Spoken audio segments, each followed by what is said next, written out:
நாங்க கொடுக்குற காசு அதை வாங்கி வச்சுக்கிட்டு சேட்டை தானே அதுல கோடி கோடின்னு கேக்குது. ஒருத்தனாவது ஓடி வந்து பாருங்கடா டேய், என்ன தம்பி இது, எதுக்கு தமிழ்நாடுன்னு பேரை வச்சு தூக்கிடு கருணாநிதி நாடு கேட்டனா செருப்பு கழிச்சு. தம்பி அண்ணாமலைட்டு கேங்க, பசுமாடு பாகிஸ்தான் பக்கத்து நாடு, ஜெய் ஸ்ரீராம் கோஷம், இதை மூணை விட்டா அவனுக்கு கோட்பாடு சொல்லுங்க. ஆசாத் காஷ்மீரை மீட்போம் மீட்போம். அப்ப சீனா ஆக்கிரமிப்பு காஷ்மீரை அப்படியே பேசுங்க, மீட்போம். ஒரு தடவை பேசுப்பா. ராமர் வந்து கடவுள்லாம் கிடையாது, பிஜேபியினுடைய ப்ராப்பர்ட்டி. நீங்க வந்து கொஞ்சம் 18 கோடி 20 கோடியை போட்டு முடிச்சு விட்டுட்டு அதுல என்ன உதயசூரியன் சின்ன வேண்டி கிடக்கு. தம்பி உதயநிதி கேட்கிறாரு உங்க அப்பம்ட்டு காசானு, இது நான் கேட்கிறேன் உங்க அப்பம்ட்டு காசா? இத்தேனி எல்லாம் எடுத்தாச்சு, நிலக்கரிகளை எல்லாம் சுரண்டி முடிச்சாச்சுன்னா நாடு சுடுகாடாயிரம் போட்டு போயிருவான். நீ தனி நாடுகளை வச்சுக்கணும் போயிருவான். ஏன்னா ஒண்ணும் இல்லை, வேலை இல்லாத வேலை பார்த்துக்கிட்டு இருக்கேன். நீ என்ன கந்து வெட்டி எடுத்துக்கிட்டீங்க? என் மாதிரி எடுத்துட்டு போயிட்டு திருப்பி நான் கெஞ்சணும், அப்புறம் திருப்பி நாங்களா? என்ன உங்க காசா? இந்த தலைவர்கள்ட்ட நான் பகிரங்கமா சவால் விடுறேன். அருணாச்சல பிரதேசத்தின் நடு இடம் இருக்கல, மையம் இருக்குல்ல, அங்க நின்று ஒரு கூட்டம் பேசி திரும்பி ஐயோ என் நிலத்தை கூடியா, நானே முதலாளியா, நானே தொழிலாளியா, நான் தற்சார்பு வாழ்க்கை எனக்கு வேண்டியது. நீ உன் தொழிற்சாலையில என்ன வரும்?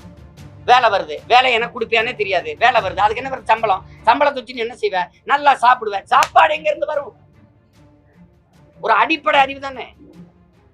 கடலூர்ல இல்லாத சிப்காடா வளர்ந்துருச்சா? கடலூர்ல இல்லாத சிப்காடு தொழிற்சாலையால இந்த நாடு மக்களும் எங்களை வளர்ந்ததை காட்டு, மொத்த இடத்தையும் எடுத்துட்டு எப்படி கட்டமைக்கிறீங்க பாருங்க. வளர்ச்சின்னு கேட்கும்போது காதுல இன்னைக்கு வாயில தேனை ஊத்துனா சப்பி சாப்பிடலாம், காதுல ஊத்துனா என்ன பண்ணலாம்? இப்ப நம்ம இப்படி பேசுவோம் தம்பி. நான் வந்து ஒரு மத்திய அரசு சென்ட்ரல் கவர்மெண்ட், நான் ஸ்டேட் கவர்மெண்ட், 2 பேர். நீ கவர்மெண்ட் நடத்துறியா கந்து வட்டி நடத்துறியா? என் வரியை எடுத்துட்டு போயிட்டு திருப்பி நான் மாசம் மாசம் உனக்கு தேவைப்படும் போது கொடுக்குறேன்னா உன் வேலை என்ன? ஒரு வேலையும் இல்லையா உனக்கு? நீ ஏன் என் வரியை எடுத்துட்டு போயிட்டு திருப்பி எனக்கு பிரிச்சு தரணும்? அந்த வரியை நீ வச்சுக்கிட்டு நிர்வாகம் செய்யணும்னு சொல்ல தெரியாதா உனக்கு? மாநிலங்களின் நிதி தானே மத்திய அரசுக்கு நிதி. மத்திய அரசுக்குன்னு ஒரு வருவாய்ப்பு இருக்கிறதுக்கு நீங்க எல்லாம் இருக்கிறீங்க, படிச்ச பிள்ளைங்க. ஒன்று சொல்லு, எல்ஐசி இருந்தது, அதையும் 60 விழுக்காடு பங்கு வச்சு என்ன இருக்கு? இந்த நாட்டின் பொது சொத்து, இதன் மூலமாக வருவாய் பெருக்கம் அப்படின்னு நடுவண் அரசுக்கு யாராவது சொல்லுங்க. இதன் மூலமா வருது. நாங்க கொடுக்குற காசு அதை வாங்கி வச்சுக்கிட்டு சேட்டை தானே. பேரிடர் காலங்களோட நான் உன்ட்ட பிச்சை எடுக்கணும்.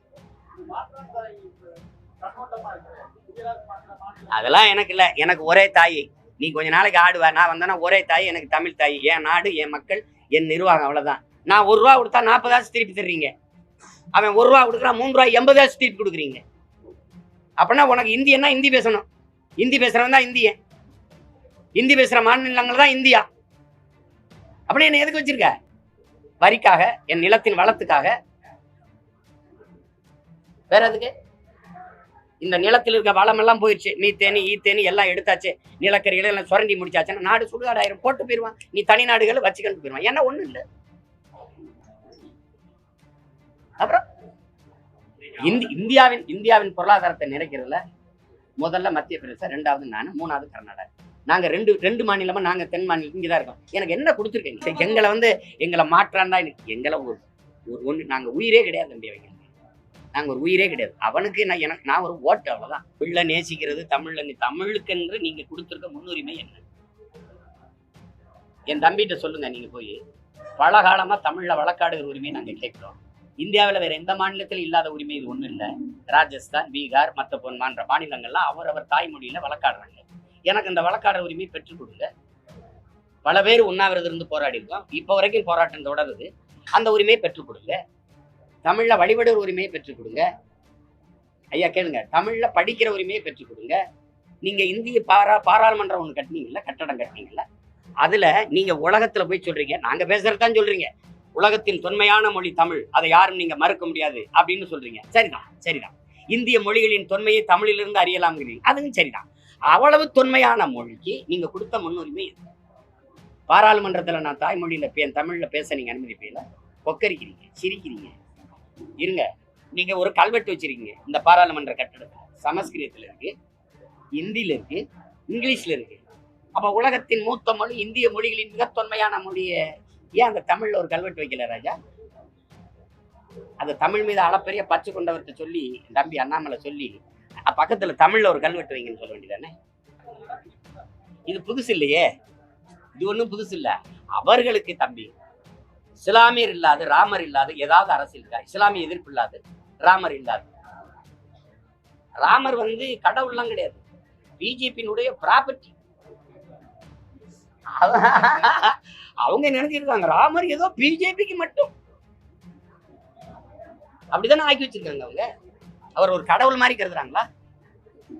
நீங்க மட்டும் பிஜேபி ஜெயிக்க வைங்க, இலவச தரிசனம்னா அவரும் இலவசமாயிட்டாரு தம்பி. எப்படி இந்த மாதிரி ஒரு அரசியல் கோட்பாடு உலகத்துல எங்க இருக்கா? பிஜேபி கிட்ட கேளுங்க, தம்பி அண்ணாமலைகிட்ட கேளுங்க. பசுமாடு பாகிஸ்தான் பக்கத்து நாடு, ஜெய் ஸ்ரீராம் கோஷம், இதை மூணை விட்டா அவனுக்கு கோட்பாடு சொல்லுங்க. ஏதாவது 2 கோடி பேருக்கு வேலை, 10 ஆண்டு முடிஞ்சு வச்சு பறையாறையா தெருவுலதுன்னா எத்தனை பேருக்கு வேலை விட்டு?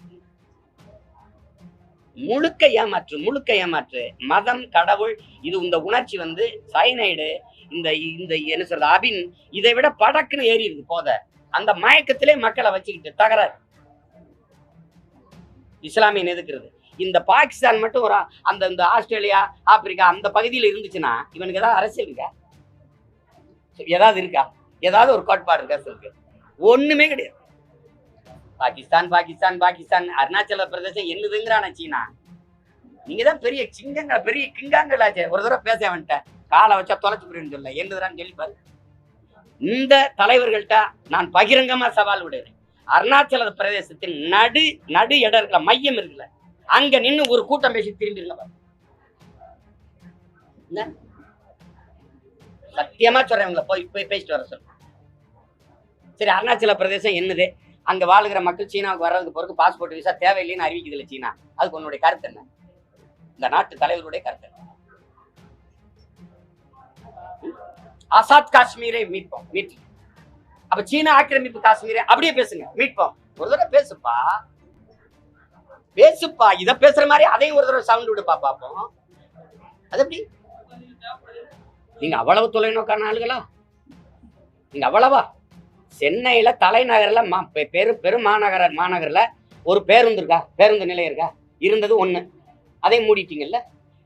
சென்னையில பெருமாநகர்ல, இந்த மாநகர்ல ஒரு பேருந்து நிலையம் இருக்கா தம்பி? எங்க தம்பி அது? 110 கோடி செலவழிச்சு கட்டினீங்கல்ல. இப்ப அதை என்ன பண்ண போறீங்க? வணிக வளாகம் லூலுக்கு தானே, லூலு மகால் கொடுக்குத்தானே நீங்க வேலை செய்றீங்க. நான் கேட்டேனா? சென்னையில இருந்து 40 கிலோமீட்டர் அங்க கிளாம்பாக்கம். அப்ப சென்னையில ஒரு பேருந்து நிலையம் இல்லை, அவ்வளவுதானே? ஒத்துக்குறீங்க, சென்னையில பேருந்து நிலையம் இல்ல, 40 கிலோமீட்டர் அங்க இறங்கி அங்கிருந்து இங்க எப்படி வர்றது? எப்படி வர்றது? அந்த பேருந்து நிலையத்தை சுத்தி எத்தனை பள்ளிக்கூடங்கள், எவ்வளவு மாணவ பிள்ளைகள், அவர்கள் சாலையை கிடக்க நிறைய வாகனங்கள் வரும்போது எவ்வளவு கஷ்டப்படுவாங்க. இதான் உங்க தொலைநோக்கா? நீங்க கட்டினீங்க, அப்புறம் மதில் சுவரை இடிக்கிறீங்க. யாரு கேட்ட தம்பி பேருந்து? அதுல 70 விழுக்காடு அதிமுக பண்ணிட்டாங்க. நீங்க வந்து கொஞ்சம் 18 கோடி 20 கோடியை போட்டு முடிச்சு விட்டுட்டு அதுல என்ன உதயசூரியன் சின்ன வண்டி கிடக்கு? தம்பி உதயநிதி கேட்கிறாரு உங்க அப்பா வீட்டு காசான்னு. இது நான் கேட்கிறேன், உங்க அப்பா வீட்டு காசா இல்ல உங்க தாத்தா வீட்டு காசா? எதுக்கு உங்க தாத்தா பேரை வைக்கிற? எதுக்கு வைக்கிற? இந்த நாட்டுல கருணாநிதி விட்டா தலைவனே கிடையாதா? தலைவனே கிடையாது, எங்களுக்கு யாருமே கிடையாதா? எழுதுனா அவர் தான் எழுதுனார், அதுக்கு ஒரு பேனா வைக்கணும். மருத்துவமனை ஏன் அந்த முத்துலட்சுமி ரெட்டி பேரை வைக்க முடியாதா? முத படிச்சு மருத்துவரான பெண்ணு பேர் வைக்க கூடாதா? நூலகத்துக்கு என் தாத்தா பாண்டித்துறை பேர் வைக்க கூடாதா? 4ஆம் தமிழ்ச்சங்க அமைச்சு தமிழ் வளர்த்தம் பேர் வைக்க கூடாதா? அங்க ஜல்லிக்கட்டுக்கு நான் கேலரி கட்டினா தம்பி. நாங்க ஜல்லிக்கட்டு வரும்போது ஒரு கட்டையை கட்டி ஓட விட்டு கட்டிட்டு போயிடுவோம். அதுக்கு எதுக்கு அவ்வளவு கோடியில செலவு? அந்த கட்டணமா? அதுக்கு உங்க அப்பா பேரா?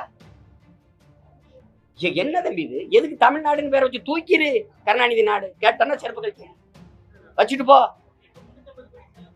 400 கோடி அது மதில் சுவர் எதுக்கு அடிக்கிறீங்க? இப்ப நீங்க உதயசூரியன் சின்னதுக்கு அதிமுக முடிச்சிருந்தா இரட்டையில சின்ன வைக்குமா? உங்க காசா? உங்க கட்சி காசா? உங்க காசா? உங்க கட்சி காசா? ஏன் காசு? மக்கள் காசு. அதுல நீங்க உங்க கட்சி சின்னத்தை வைக்கிறது?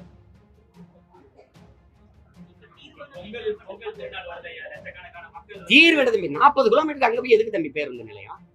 நான் சென்னைக்கு வர்றதுக்கு முன்னாடி 40 கிலோமீட்டருக்கு அங்க புறநா அங்க நிறுத்திடுறா நீ. அப்புறம் இங்க இருந்து 40 கிலோமீட்டர் எப்படி வர்ற தம்பி? இதெல்லாம் எதுக்கு தம்பி பேச்சு? மாநூற பேருந்து இவ்வளவு தொலைநோக்கு இருக்குன்னா நீர் எங்க தேங்கும்? நீர் தேக்கத்தை ஆக்கிரமிக்கலாமா? நீர் தேக்கத்தை குப்பமேடாக்கலாமான்னு தெரியல. பள்ளிக்கரணை ஏரியில குப்பையை கொட்டின அந்த அதிமேதை யாரு? அந்த அதிமேதை யாரு? இந்த 2 ஆட்சி இல்லாம எவன் கொட்டினா? கடல் நீர் மட்டத்துக்கு சரியா இருக்கிற ஒரு இயற்கையின் அருங்கொடை பள்ளிக்கரணை ஏரி. அதுல குப்பமேடாக்குற அறிவு உனக்கு யாரு உனக்கு கொடுத்தது? இதுதான் தொலைநோக்கா? 5000 ஏக்கர்ல ஏர்போர்ட் அது எதிர்காலத்துக்கு. அவ்வளவு எதிர்காலத்தை சிந்திக்கிறவங்களா நீங்க?